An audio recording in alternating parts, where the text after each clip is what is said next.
नमस्कार आंगनबाड़ी बहनों, शाम की खबर में स्वागत है फिर से एक नए वीडियो में। कल की कैबिनेट बैठक से सभी आंगनबाड़ी सेविका और सहायिकाओं को बहुत काफ़ी उम्मीदें हैं और कल हमें लगता है कि आपको एक अच्छी खबर सुनने को मिलेगी। तो आपका कल के लिए इंतज़ार रहेगा और जैसे ही इस चैनल पर अपडेट आता है वैसे ही आपको जितना जल्दी हो सके कल की बैठक के बारे में आपको सूचित कर दिया जाएगा। तो कल के लिए तैयार रहिएगा। चलिए, अगर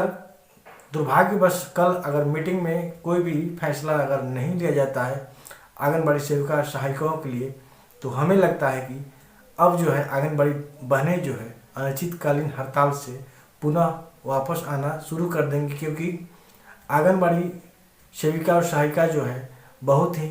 बड़े घर की नहीं होती है, बहुत ही गरीब परिवार से ये बिलोंग करती हैं और इनका जो इस आंगनबाड़ी सेविका का मानदेय वृद्धि जितना अभी मिल रहा है उतना ही में ये संतोष करके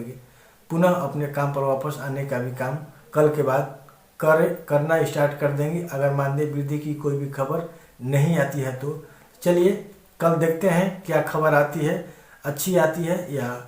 आपके लिए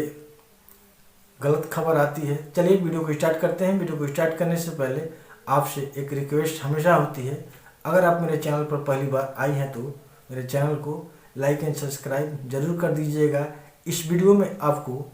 जदयू के एक वरिष्ठ नेतागण जो है आंगनबाड़ी बहनों के लिए कुछ कह रहे हैं, उनके विधि व्यवस्था के बारे में कह रहे हैं और हमारी आंगनबाड़ी बहनें जो है ज्ञापन उनको सौंपी हुई थी, तो उन्हीं को उत्तर देते हुए एक पत्रकार से वो बात कर रहे हैं। तो उनकी बातों को आपको सुनना चाहिए, जानना चाहिए, सीखना चाहिए। चलिए वीडियो करते हैं शुरू।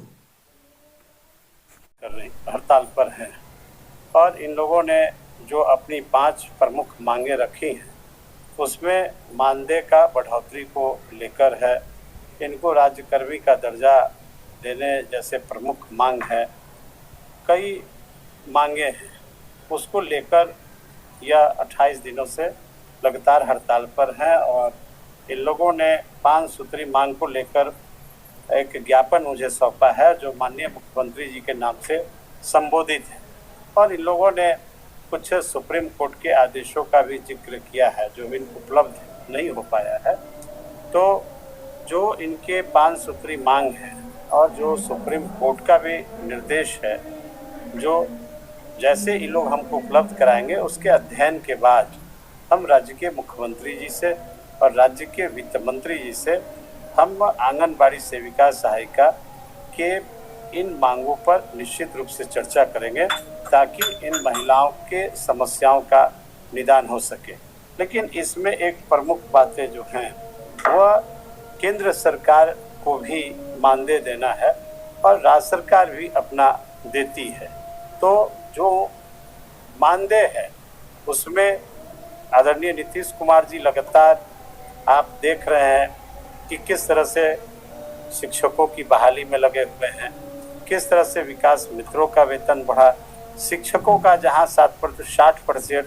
जो केंद्र सरकार पैसा देती थी विगत 4 महीना से शिक्षकों को पैसा नहीं मिला, तो सेकेंड सप्लीमेंट्री बजट लाकर राज्य सरकार ने शिक्षकों के वेतन का 100% भुगतान करने का काम किया है और बिहार के साथ जो सौतेलापन व्यवहार हो रहा है, तो यह मुख्यमंत्री जी लगातार इस बात को कहते रहे हैं कि जो राज्य अंश की राशि है वह केंद्र सरकार क्यों बिहार को नहीं दे रही है। तो हम तो अपने मुख्यमंत्री से बात जरूर करेंगे कि हमारे मुख्यमंत्री जी नारी सशक्तिकरण की दिशा में उन्होंने कई महत्वपूर्ण काम किए और यही कारण है कि नौकरियों में 33% महिलाओं को उन्होंने आरक्षण दिया। आज हर थाने में जाइए, जहाँ भी जाइएगा, हमारी महिला जो पुलिस है, हमारी बेटियां हैं, वह नौकरी में हैं। इसके अलावे 50% उन्होंने पंचायत नगर निकायों में आरक्षण दिया, तो महिलाओं को उन्होंने सशक्त किया और जीविका दीदियों की जो उन्होंने अपनाई, जिसका केंद्र सरकार भी उस मॉडल को अपना रहा है। तो मुख्यमंत्री जी की सोच महिलाओं के प्रति जो है शुरू से सकारात्मक सोच रही है और आंगनबाड़ी जो सेविका सहायिका है, जो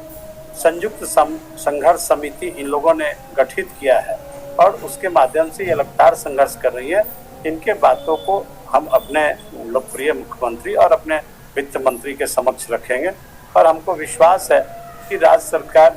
निश्चित रूप से आंगनबाड़ी सेविका सहायिका पर इनके मानदेय की वृद्धि पर विचार करेगी। लेकिन इसके साथ साथ जो केंद्र सरकार भी मानदेय में उनका अंश है, केंद्र सरकार को भी मानदेय में वृद्धि करनी चाहिए ताकि सम्मानजनक केंद्र और राज्य के को मिलकर हमारे आंगनबाड़ी सेविका सहायिका को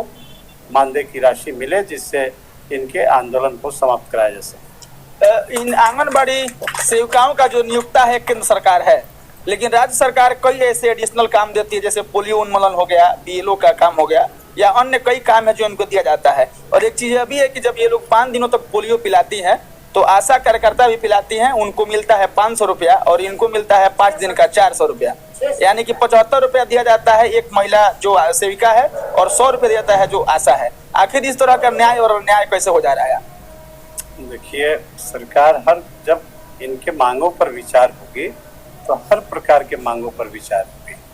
और सरकार लगातार अपने संसाधनों से कैसे इस बिहार को चला रही है, ये कोई छिपी हुई बात नहीं है। आप देखिएगा कि किस तरह से केंद्र की सरकार बिहार के हिस्से का पैसा अब नहीं दे रही है और अभी मुख्यमंत्री जी लगातार इस बात को कहते रहे कि केंद्र सरकार अपनी योजनाएं बंद कर दें। पहले के समय में 90% केंद्र अंश और 10 राज्य का लगता था योजना में, उसके बाद 80-20 हो गया, उसके बाद 60-40 हुआ। आज जिस योजना में केंद्र सरकार अपने बोर्डों पर नाम लिखवा रही है, 50% केंद्र का पैसा और 50% राज्य सरकार की भी राशि लग रही है, लेकिन केंद्र का उस पर बोर्ड लग रहा है। तो केंद्र सरकार जिस तरह से राज्य के हिस्से का पैसा राज्य को नहीं दे रही है, इसके कारण कठिनाई हो रही है। लेकिन मुख्यमंत्री जी का ध्यान पूरे बिहार के लोगों पर है और निश्चित रूप से हम उम्मीद करते हैं सेविका सहायिका के मांग को भी आने वाले दिनों में हमारी सरकार उस बात को मानेगी। चलिए, ये तमाम महिलाएं आपके पास अपना मांग लेकर के आई हैं, आप उसको सुन रहे हैं, आप आश्वस्त कर रहे हैं कि इनकी मांगों को सरकार से चर्चा करेंगे और मनवा लेंगे। देखिए, सरकार तो सबकी चिंता करती है। जैसे शिक्षकों का इतना बड़ा आंदोलन हो रहा था, सरकार ने उस बात को मानी और उस पर कई फैसले आए और उस पर सरकार काम कर रही है। अभी जो विकास मित्र हैं उनके पैसे में भी सरकार ने वृद्धि की है।